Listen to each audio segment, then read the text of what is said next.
जय श्री राम। मैं महंत ब्रिजमोहन दास, दशरथ गद्दी, श्री अयोध्या जी। और आज मैं आजमगढ़ के उपचुनाव के बारे में ये बताना चाहता हूँ कि आजमगढ़ की जनता ने वास्तव में पूरे मन से ये संकल्प ले लिया है कि अब की इस उपचुनाव के अंदर वो भाजपा का कमल का बटन दबाकर और अपना बहुमूल्य वोट अब की दिनेश लाल यादव उर्फ निरहुआ जी को देने वाले हैं, क्योंकि आजमगढ़ की जनता अब विकास चाहती है। क्योंकि ये परिवारवाद बहुत हो चुका।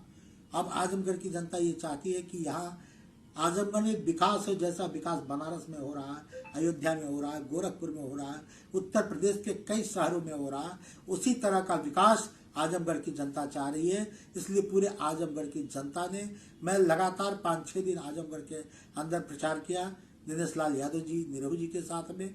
तो मैंने वहाँ के बच्चों से, बूढ़ों से, युवाओं से, वहाँ के वकीलों से, सबसे मैं मिला। सब